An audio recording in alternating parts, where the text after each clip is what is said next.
साथ पुराने स्नातक हैं और ईमानदार, कर्मठ और जनता के हितैषी व्यक्ति हैं, जिनको आज सीतापुर, हरदोई, इधर कई जनपदों में, रायबरेली, प्रतापगढ़, सभी जनपदों में इन्होंने दौरा किया और काफी मैं आज मिलूंगा चंद्रमणि सिंह से। नमस्कार सर।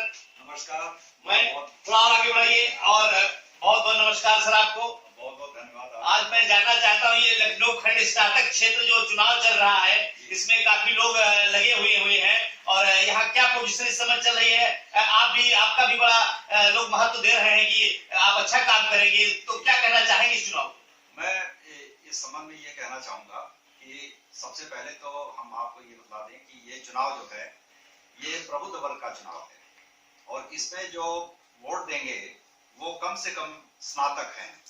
तो स्नातक का अर्थ तो ये हुआ कि वो अपने विवेक से और जो भी कैंडिडेट्स हैं उनको जांच परख कर अपना मत का इस्तेमाल करेंगे। इसलिए मुझे पूरा विश्वास है कि इस क्षेत्र के जो स्नातक हैं वो जरूर ऐसे व्यक्ति का चुनाव करेंगे जो उनकी उम्मीदों पर खरा उतरे। अभी आपने देखा कि पूर्व एमएलसी रही कांति सिंह का काफी लोग विरोध कर रहे हैं। अभी कार्यक्रम में शिक्षकों ने कहा कि हमें शौचालय और कुछ नहीं बनवाया, इस बार हम नहीं वोट देंगे। काफी बिथर गए उन्होंने, मैंने इसका प्रकाशन भी किया और कई भी प्रत्याशी मैदान में है। तो अगर आप जीत जाएंगे तो क्या स्कूलों की शिक्षकों की सुविधाएं उपलब्ध कराएंगे? नहीं, जरूर।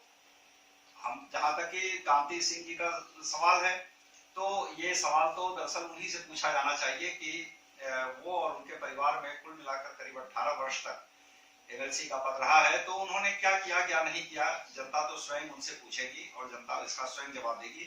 जहां तक मेरा प्रश्न है, मैं शिक्षा को सबसे पहले सर्वोपरि मानता हूं और शिक्षा में भी उच्च शिक्षा के साथ साथ में जो रोजगार परक शिक्षा है उसको मैं मानता हूं, इसलिए कि उसमें रोजगार मिलता है। इस समय जो हमारे सामने, देश के सामने और प्रदेश के सामने जो सबसे बड़ी समस्या है वो है बेरोजगारी। इस समय करीब बेरोजगारी जो है बढ़ गई है, कोरोना की वजह से काफी बढ़कर 25% से ऊपर चली गई थी।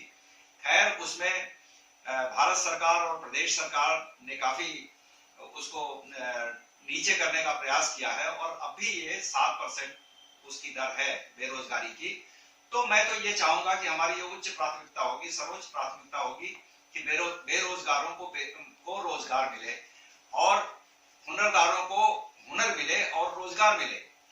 आप देख रहे हैं चंद्रमणि सिंह को, सुना RNT न्यूज चैनल पर, और बता रहे हैं कि बेरोजगारों को रोजगार मिलना चाहिए, ऐसी शिक्षा को रोजगार मिले जिससे लोग लाभान्वित हो सके। हम आज आपको चंद्रमणि सिंह को दिखा रहे हैं जो कई जनपदों में इनका वर्चस्व है और काफी शिक्षक इनके आते जाते हैं और ऐसे ईमानदार, कर्मठ और जनता के हितैषी प्रत्याशी से आज हम मिल रहे हैं श्री चंद्रमणि सिंह जी से। ये चुनाव कब है? ये चुनाव 1 तारीख को यानी 1 दिसंबर को इसमें वोट पड़ेंगे और कहां पड़ेंगे इसकी सूची सरकार ने जारी कर रखी है, दे रखी है। ऑनलाइन पर भी ये सुविधा उपलब्ध है और सबसे बड़ी बात तो यह है कि जो वोटर्स हैं वो सभी स्नातक हैं, वो सभी पढ़े लिखे हैं, उनको और कुछ बताने की आवश्यकता ही नहीं है। उनका विवेक और उनका जो अब तक का देखा है उन्होंने, 70 वर्षों का जो इतिहास रहा है हमारे स्वाधीनता का, उसके बाद किस तरीके से क्या हमने खोया है, क्या हमने पाया है, इसका पूरा मूल्यांकन वो करते होंगे और करने के बाद वो जब कोई निर्णय लेंगे तो मैं समझता हूं कि वो निर्णय बहुत ही अच्छा होगा, बहुत ही जो है प्रौढ़ निर्णय होगा और उसमें किसी के परगलाने या किसी के जो है वो करने की उस पर उनके ऊपर कोई असर नहीं होगा। देखिए कितना अच्छा जवाब दिया हमारे चंद्रमणि सिंह जी ने कि मतलब किस तरीके से, मतलब जिस तरह आप अच्छा काम करेंगे तो अच्छे के लिए चुने जाएंगे। तो कभी सभी स्नातक है, पता है कि सभी पढ़े लिखे लोग कितना सम्मान दे रहे हैं स्नातकों को। आप ये सभी स्नातक हैं और सभी के लिए कहना कुछ ठीक नहीं होगा, बोल रहे हैं कि बहुत ही अच्छा है, सब हमारे पढ़े लिखे लोग हैं और वो बहुत अच्छा करना चाहते हैं। और ये जितने भी शिक्षित स्कूल है इनके लिए कुछ इनके अंदर योजना है करने की। क्या आप कुछ प्रावधान है आपके पास जो इनको बल मिल सके स्कूलों को और आगे बढ़ सके? देखिए, जहां तक कि मैं समझता हूं कि शिक्षा का स्तर इस बीच कुछ गिरा है, मैं उसके लिए किसी को दोषी नहीं मानता। ये दोष हमारा है, हमारे समाज का है और हमारे उस प्रणाली का है जिसमें कि ये शिक्षा दी जा रही है। शिक्षा में सुधार हो रहा है और नई नई जो है योजनाएं इसमें लागू की जा रही हैं। खास तौर पर शिक्षा को अब गवर्नमेंट लेवल से हटा के जो है निजी क्षेत्र में भी भेजा गया है। तो अच्छे स्कूल खुलेंगे और अच्छी पढ़ाई अगर होगी, शिक्षक वर्ग हमारा जो है वो जिम्मेदार होगा, वो शिक्षार्थियों को ढंग से पढ़ाएगा, तो मैं समझता हूं कि शिक्षा का स्तर हमारा ऊंचा उठेगा और हम इसमें प्रयासरत हैं। और हम जो है इस दिशा में न केवल प्रयासरत हैं, बल्कि हमने अपने संसाधनों से जो है एक शिक्षण संस्थानों का एक ग्रुप हमने जो है वो खोला हुआ है, जिसमें कि लॉ की पढ़ाई होती है और रोजगार परक शिक्षा दी जाती है, जिसमें ITI है और BCom है और एक छोटे बच्चों का स्कूल भी है। अभी बहुत ही छोटे स्तर पर हमने स्टार्ट किया है, लेकिन मेरा विश्वास है कि अगर हमको संसाधन मिलते रहे और ये पद आप अगर हमको दिला दें अपना आशीर्वाद देकर, तो मैं समझता हूं कि हमारी जो सोच की दिशा है उसको और बल मिलेगा और मैं और अच्छा काम कर सकूंगा। और जहां तक कि हमारे व्यक्तित्व का प्रश्न है, ये खुला आईना है, इसमें हमें कोई चीज को करने की आवश्यकता नहीं है।